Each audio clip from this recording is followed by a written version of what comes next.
রূপনগর হাতের নাগালেই এক বিস্ময়কর ভ্রমণ স্পট।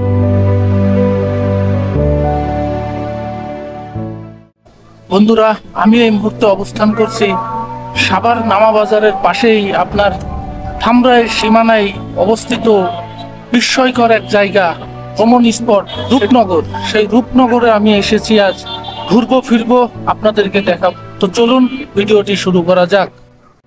এখন বর্ষাকাল, আর রূপনগরের সৌন্দর্য যেন তার সবচেয়ে প্রাণবন্ত রূপে ধরা দিয়েছে। আজ এই রূপনগরের সৌন্দর্য আপনি আমি একসঙ্গে উপভোগ করব। তো চলুন ভিডিওটি শুরু করা যাক।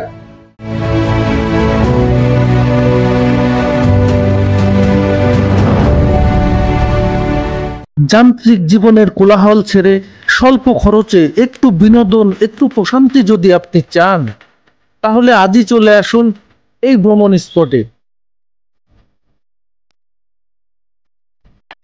শুরুতেই জানাবো কিভাবে যেতে পারবেন সেই মায়ায় ভরা জায়গায়।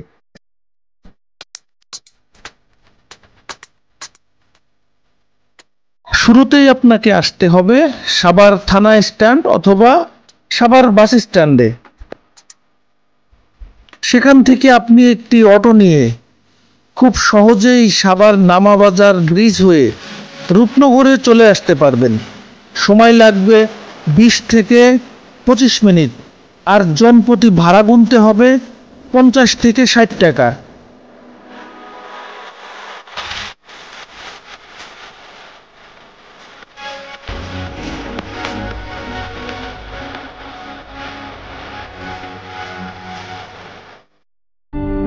রূপনগরে আসতে চোখ মেললেই আপনি কিছুক্ষণের জন্য হলেও হারিয়ে যাবেন এক কল্পনার জগতে। রূপনগরের রূপের মায়ায় এসেছি আমি আজ, ঘুরে দেখব একসঙ্গে রূপনগরের সাজ।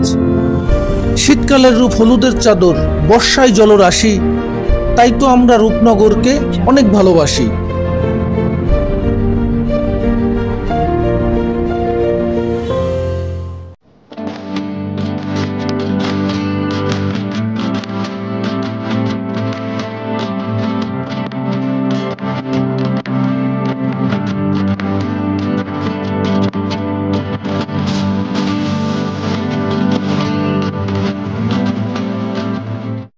প্রতি ছুটির দিনে হাজারো মানুষের পদচারণায় মুখরিত হয়ে ওঠে এই রূপনগর। বর্ষার রূপনগর এক অনবদ্য সাজ। আপনার দেখলেই মনে হবে প্রকৃতি যেন তার রূপের পসরা সাজিয়ে বসেছে।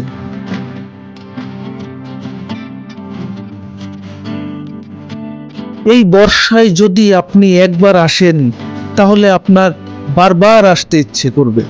বিকেলের এই সুন্দর মুহূর্তটা আপনাকে যেমন আনন্দ দেবে, সেই সাথে স্মরণীয় হয়ে থাকবে।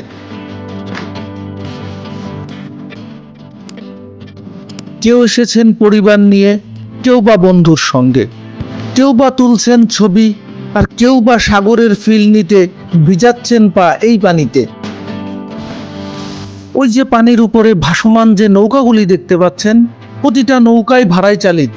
আপনি এখানে ঘন্টা চুক্তিতে ভাড়া নিতে পারবেন, তবে অবশ্যই কিন্তু দরদাম করে নেবেন। 300 থেকে 500-600 টাকার মধ্যেই 1 ঘন্টা ঘুরে বেড়াতে পারবেন। একটি নৌকাতে অনায়াসেই 7-8 জন বসা যায়। আপনারা চাইলে একটি গ্রুপ করেও আপনারা এই নৌকা নিয়ে ঘুরতে পারেন।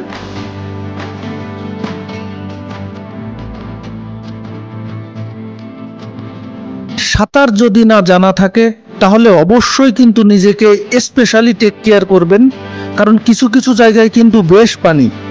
ঘোরাঘুরি তো হলো, এখন কিছু খাওয়া যাক। দুই পাশে জলাধার, মাঝখানের এই পিচ ঢালাই রাস্তা, রাস্তার দুই পাশে সারি সারি গাছ। কি এক মনোরম পরিবেশ। আর এই রাস্তার দুই পাশেই পেয়ে যাবেন বেশ কিছু চটপটির দোকান। আপনারা চাইলেই এই চটপটির দোকান থেকেও হালকা পাতলা খেয়ে নিতে পারেন। আর এই পাশেই আপনাদেরকে এখন দেখাবো, যেখানে 2-3টি রাইড আছে। বাচ্চা বড় সবাই রাইডগুলা ব্যবহার করতে পারবেন। তো চলুন আমরা রাইডগুলো একটু দেখি। সাজের বেলায় ঘরে ফিরে সব পাখি, আমরাই বা ফিরবো না কেন, তাই তো যেতে হবে বাসায়। তো যেতে যেতে বলবো, যদি আমার এই ভিডিওটি আপনাদের ভালো লাগে তাহলে অবশ্যই একটি লাইক, কমেন্ট, শেয়ার করবেন, সেই সাথে আমার চ্যানেলটিকে সাবস্ক্রাইব করবেন। আমি কিন্তু এটা আপনাদের কাছে আশা করতেই পারি। সবাই ভালো থাকবেন, আবার দেখা হবে নতুন কোনো ভ্রমণ স্পটে, নতুন কোনো জায়গায়। তো সে পর্যন্ত আপনারা ভালো থাকবেন। যদি আপনাদের কোনো গাইড থাকে তাহলে অবশ্যই আমাকে জানাবেন। সবাইকে আসসালামু আলাইকুম।